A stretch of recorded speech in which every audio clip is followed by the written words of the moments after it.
Hello everyone, good morning. কেমন আছো সবাই? তোমরা নিশ্চয়ই ভালো আছো। আজকে হচ্ছে টিউসডে আর এখন বাজে 7:40 মতো। আমি তো ফ্যান নিয়ে পাগল হয়ে যাচ্ছি, জানো কি যে ঝামেলায় আছি কি বলবো। উফ, সে কালকে তোমাদের ভিডিও তো শেষ করে দিলাম, তোমাদের সঙ্গে লাস্ট কথা হয়ে গেল। তারপর আবার উৎপল এসছিল, এসে দেখলো ওই ছোট ছোট যে ডেকোরেটিভ জিনিসগুলো ফিট করা থাকে ব্লেডের মধ্যে, সেগুলোকে খুলে দিল। সমানে আওয়াজ হচ্ছে, জানো এত আওয়াজ হচ্ছে যে মনে হচ্ছে যে কিরে বাবা, আগুন ধরে যাবে নাকি মাথার ওপর পড়ে যাবে, সে বলবার কথা না। তারপরে ও বলল যে ম্যাডাম এরকম তো আমার আর কিছু করণীয় নেই, আমি সব রকম ঠিক করেই করে দিয়েছি, এটা পাখার ডিফেক্ট আছে। আপনি বরং এই ওয়ারেন্টি যে কাগজটা, ওয়ারেন্টির কাগজ দিয়েছে তাতে টোল ফ্রি নাম্বার আছে, বলে ওইতে আপনি কল করে কাস্টমার সার্ভিসে কথা বলুন। আর এটা আবার নন রিটার্নেবল, জাস্ট রিপ্লেসমেন্ট হবে, যে ফেরত দিয়ে টাকা নিয়ে নেবো তাও হবে না। শেষে কাস্টমার সার্ভিসে ও তো চলে গেল, কাস্টমার সার্ভিসে কল করলাম, তারা বলল রেকর্ডেড ভয়েস যে হোয়াটসঅ্যাপে তোমার প্রবলেম বলো। দিয়ে ওরাই হোয়াটসঅ্যাপে লিখলো যে তোমার কি প্রবলেম জানাও। আমি আমার প্রবলেম জানালাম, কোনো পাত্তাই নেই, জানো, কোনো রিপ্লাইও নেই, কিচ্ছু না, সিনও করেনি, কিচ্ছু না, এই অবস্থা। শেষে অ্যামাজনে দেখলাম রিপ্লেসমেন্ট আছে। আবার উৎপলকে কল করলাম, উৎপলকে বললাম তুমি কালকে এসো, আজকের কথা আর কি, ওই পাখা খোলো, খুলে প্যাক করো, করে আমি ওটাকে রিপ্লেসমেন্টে দেবো। উপায় তো নেই, কিনে তো ফেলেছি, গলায় কাঁটা তো আমার ফুটেছে, তো সেই কাঁটা তো আমাকে বার করতে হবে, বলো। কাঁটা নিয়ে তো বসে থেকে কোনো লাভ নেই, তো আবার দিন ওভার হয়ে গেলে রিপ্লেসমেন্টও হবে না। দিয়ে আর এই ঘরে মা যে ঘরটায় ছিল সেই ঘরে যে ফ্যানটা আছে ওটা তো ইউজ হয় না এখন, ফর দ্য টাইম বিং সেই ফ্যানটা ওইখানে লাগিয়ে দেবে আজকে, দিয়ে চলবে। আর ওটা রিপ্লেসমেন্টে দেবো, আবার নতুন পাখা এলে তখন ও এসে আবার এইটা ওই ঘরে দিয়ে দেবে, দিয়ে আর আবার নতুন পাখাটা লাগিয়ে দেখবে কি অবস্থা, জানো। কালকে সন্ধেবেলা কেবল বন্ধ করে করে দিতে হয়েছে, কিছুক্ষণ চলছে, তারপরে বিকট আওয়াজ, একটু আধটু কি কি করে আওয়াজ হলেও আমি ম্যানেজ করে নিতাম, বিকট আওয়াজ, এরম এরম করে কাঁপছে, বলো ওইরকম ভাবে রাখা যায়? ম্যাগিটাও ওপর দিকে দেখছে, এমন অবস্থা। কি যে ঝামেলায় পড়েছি না, যে কি বলবো। উফ, গুড্ডি বলে তুমি এই অনলাইনে না কিনলেই পারতে, গড়িহাটে চলে যেতে, গড়িহাট থেকে একটা ভালো পাখা কিনে নিয়ে আসতে পারতে দোকান থেকে, তাহলে ওরাও ভালো একটা রেসপন্সিবল থাকতো এবং ওয়ারেন্টি ভালো দিত। এতদিন পাখা কিনেছ, কোনোদিন এরকম হয়নি। এবার সেটা তো করিনি, আর বলে তো কোনো লাভ নেই, তাই না? এখন যেটা আছে সেটাকেই তো উদ্ধার করতে হবে।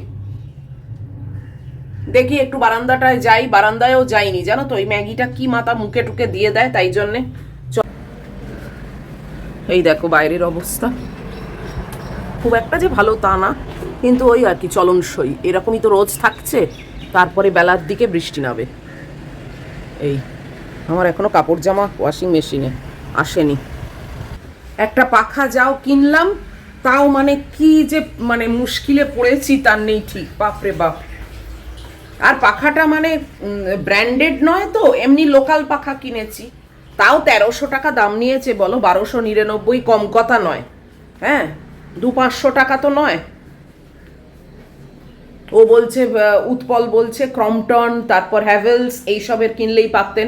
এবার আমার প্রত্যেকটা পাখা হ্যাভেলসেরই আছে, জানো, এইটার জন্যেই আমার কি মতিভ্রম ধরলো, অনলাইনে চট করে অর্ডার দিয়ে দিলাম।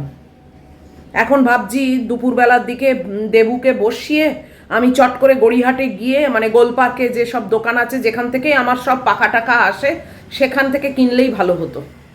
চোর পালালে বুদ্ধি বাড়ে না, এই হয়েছে ব্যাপার। আসলে এই বর্ষা ফর্ষায় না বেরোতে আর ইচ্ছে করে না, জানো তো, মনে হয় দূর অনলাইনে অর্ডার করে দিই। তা অনলাইনে বিক্রি বা করছে কেন বলো এই ডিসপিউটেড জিনিসপত্র? আশ্চর্য।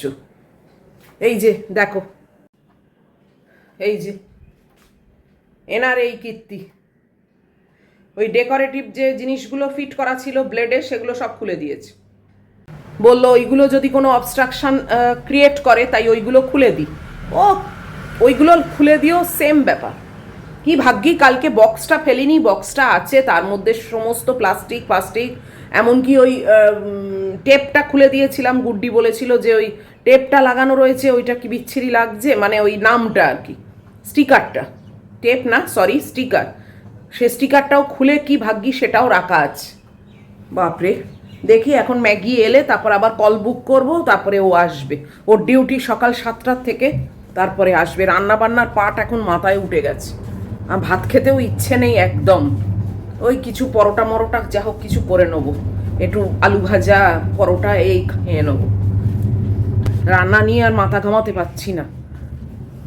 একটা মানে সমস্যা এলে না, চলে তো যাবেই, সমস্যার সমাধানও হবে, কোনো কিছুই পার্মানেন্ট না। আমি তোমাদের পেপটকেই সেদিনে বলেছি কোনো কিছুই পার্মানেন্ট না, কিন্তু ওই আর কি যখন আসে তখন তো সেই হ্যাপাটা সামলাতে হয়, তাই না? এই যে ইনি চলে এলেন ঘুরে। ম্যাগি তো এসে গেছে, আর আমি ওদিকে অফিসে কল বুক করলাম উৎপলকে পাঠানোর জন্যে। এই সকাল সকাল ব্যাপারটা মিটিয়ে ফেলি, তাহলে আবার রান্নার দিকেও যেতে হবে, তো বড্ড দেরি হয়ে যায়। এইটাকে খুলবে, ওইটাকে আবার এখানে এনে লাগাবে, এটাকে প্যাক করবে, অনেক কাজ আছে। এই যে মই নিয়ে আবার এসে গেছে, এই মা যে ঘরে ছিল সেই ঘরের পাখাটা খুলছে এখন, এইটা ওখানে ফিট করবে। আর একে দেখো সোফার ওপর উঠে এই চেঁচাচ্ছে, এবার এই পাখাটাকে খুলছে, আর ওই পাখাটা মাটিতে রাখা আছে।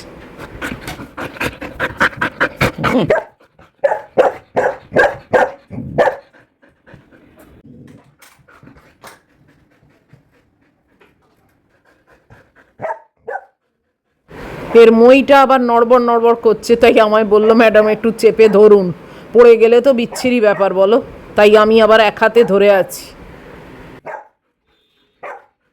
মইয়ের কাজ হয়ে গেছে, মইটা বাইরে বার করে রেখে ও এখন এইটা প্যাক মানে প্যাক করছে। এই যে প্যাক করে সব প্লাস্টিকে করে আবার রাখবে, লাগিয়ে দিল। আর যেটা নতুন ছিল সেইটা এই দেখো, এই যে একদম সুন্দরভাবে আবার সব খুলে ও একদম প্যাক করে দিয়েছে, দেখেছো? আর এই যে এইটা, এটার স্পিডই আলাদা জানো, এটা তো লোকাল নয় না, ব্র্যান্ডেড পাখা। এটা 3 বছর চলেনি বলো, তারপরেও কি ভালো সার্ভিস দিচ্ছে। তাই ও বলছে যে এটা ব্র্যান্ডেড পাখা, তো ওই জন্যেই এটাই চলুক। আমি বলেছি নতুন এটা রিপ্লেস করে যেটা আসবে সেটা আবার ওই ঘরেই ঝুলিয়ে দেবো, এইখানে আর লাগাবো না, এটা এই হাই স্পিডে এটাই থাক। ম্যাগির সঙ্গে কতক্ষণ কথা বললো, আদর করলো। আমি বললাম মইটার কাজ হয়ে গেছে, মইটাকে আগে বার করে দাও, নাহলে এ ওই চেঁচাতেই থাকবে। আর এখানে ওয়েদারের অবস্থা ক্রমশ খারাপ হয়ে আসছে। যাকগে, চলো এইবারে যাব আমি রান্নাঘরে। কিছুই হয়নি আমার, ম্যাগির খাবারও বসানো হয়নি সকাল থেকে না, একদম এই চলছে শুধু পাখা পাখা পাখা। বাপরে বাপ, কালকের থেকে আরম্ভ হয়েছে এই পাখা পাখা। উফ, আমার মাথাও বনবন করে ঘুরছে পাখার মতো এখন, এমন অবস্থা। যাই হোক, চলো আরম্ভ করি, ম্যাগিটা বসাই। ওই একটু পরোটা করব, আর একটু আলু ভাজা ফালু ভাজা যা হোক করবো, করে আমি চালিয়ে নেবো। আর ওই একটু পুঁই শাক চচ্চড়ি আছে, ওইটা খেয়ে নেবো এমনি। গরমে পুরো পচতে যাচ্ছি জানো, উফ এত গরম হচ্ছে কি বলবো, পুরো গুমোট বাইরেটা। ম্যাগিটা বসিয়ে দিয়েছি, আর ম্যাগির ভাত হচ্ছে। আজকে পায়রা সন্তানের ভাত নিইনি, কেননা পায়রা সন্তানের এই 1 কৌটো ভাত আছে, এটাই আজকে খাবে। আর ম্যাগির জন্যে শুধু ভাত করেছি, আর আমি একটু এই যে লেচি করে নিলাম লুচির। ঘি নেই জানো তো, পরোটা হলে তো আর একটুখানি ওপরে তো ঘি না দিলে ভালো লাগে, তো ঘি নেই। সে তোমরা বলবে ব্লিঙ্কিট থেকে ঘি আনাই যায়, সেটা না, আসলে ব্লিঙ্কিটে বা বিগ বাস্কেটে ওই একটা জিনিস তো আনাই না, কয়েকটা জিনিস হলে তখন তো। এখনই এই মুহূর্তে সেরকম কোনো রিকোয়ারমেন্ট নেই, তাই জন্যে আমি আর ঘিটা এক্ষুনি আনাচ্ছি না, পরে আনাবো। তেলও ঢালবো, এই দেখো তেলও নেই, তেলও তলায়, তবে তেলের প্যাকেট আছে, সেটাকে ঢালবো। তো লুচি করে ফেলছি, আর ওই একটু আলু ভাজা মতো করি, এই দিয়ে আমার হয়ে যাবে। আর ওই চচ্চড়িটা আছে, ওইটাকে শেষ করব।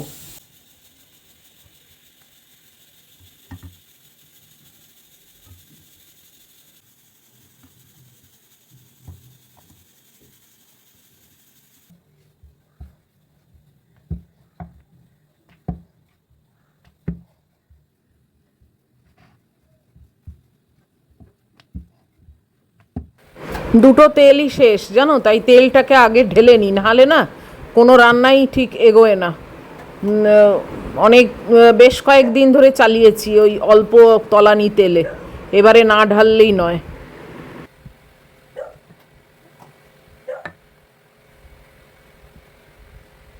ওটা মাস্টার্ড অয়েলটা ঢাললাম, আর এইটা হচ্ছে সাদা মানে রিফাইন্ড অয়েল আর কি।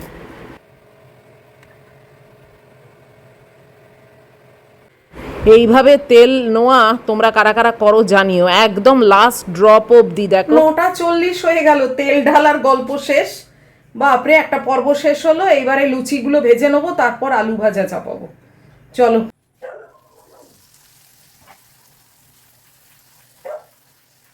যাক, আজকে প্রথম লুচিটা দিয়েই ফোলা আরম্ভ হয়েছে, দেখেও ভালো লাগে জানো তো। যদিও আমি খাবো যখন তখন সবই নিউড়ে যাবে, কিন্তু তাও এটা দেখতে বেশ ভালো লাগে।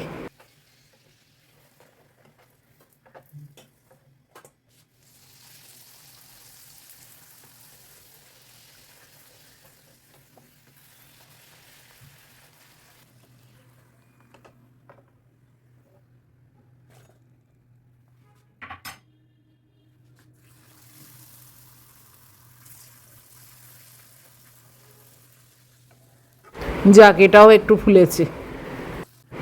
এটা দেখো, এটা একেবারে মানে ফাটিয়ে দিয়েছে। আলুটা এবার কেটে আলুটা ভাজবো, পেঁয়াজ দিয়ে ভাজবো আজকে, আমার ভীষণ ফেভারিট। তাই খোসাটা ছাড়িয়ে নিচ্ছি, কেননা এই আলু ভাজা না খোসা শুদ্ধ চলে না। 10:05 জানো, অনেক দেরি হয়ে গেছে। এই আলু পেঁয়াজ কাটলাম, এইটাকে এখন ভাজবো। তারপর একটু পনির আছে, সেটাকে ফ্রাই করবো, নাহলে ওটা নষ্ট হয়ে যাবে। ম্যাগির এত লোম উঠছে না এই মনসুনে, যে কি বলবো। জামায় ফামায় সব লোম লেগে যাচ্ছে।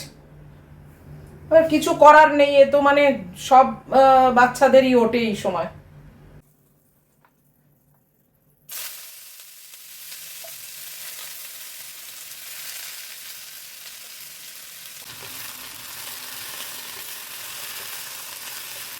আলুটা প্রায় ভাজা শেষ হয়ে এসছে, রান্নাঘরের পাট শেষ। এই ম্যাগির খাবার নিয়ে এবার চলে যাচ্ছি ডাইনিং টেবিলে। আমার ব্রেকফাস্টও রেখে এসছি। পুরো চান করে গেছি জানো। এই যে আমার ব্রেকফাস্ট, আজকেও ওটস নিইনি। এই দেখো, সেই ব্রেড, আপেল, কলা আর কটা আমন্ড, আর এখানে দুধ আছে। বসে পড়লাম ব্রেকফাস্ট নিয়ে, দেখে নিলে ব্রেকফাস্ট কি আছে। এই ব্রেডটা না নষ্ট হয়ে যায় জানো তো, একদিনের বেশি থাকে না, তাই জন্য এটাকে খেয়ে ফেলছি। ওটস তো আমার রোজকার রয়েছে, কিন্তু এটা নষ্ট হয়ে গেলে ফেলে দিতে হবে বেকার, তাই জন্য ভাবলাম এটা খেয়েই নি।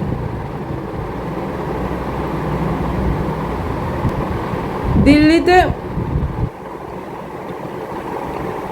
একটা পেশেন্ট শুয়েছিল বেডে, তার উপরে পাখা পড়ে গেছে জানো।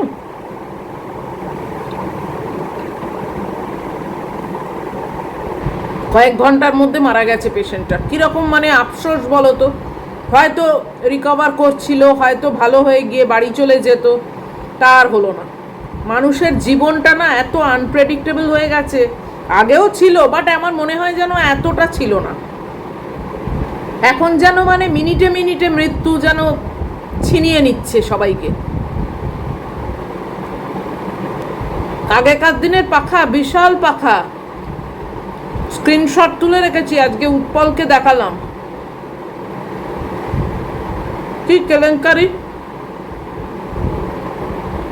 তবে ও বললো, একটা পিন দেখালো, বললো এই পিনটা যদি লাগানো না থাকে তখনই পাখা পড়ে যায়, পিনটা লাগানো থাকলে কখনো পাখা পড়বে না। আপনি পাখা ধরে ঝুলে পড়লেও পাখা পড়বে না। বাবা, আমার যে কি আতঙ্ক না সেই ছোটবেলায় থেকে, বাপরে, যে পাখা মাথার ওপর পড়ে যাবে। এই পাখাটা কত বছরের পুরনো পাখা বলো, কি সুন্দর চলছে, হাই স্পিডে একেবারে।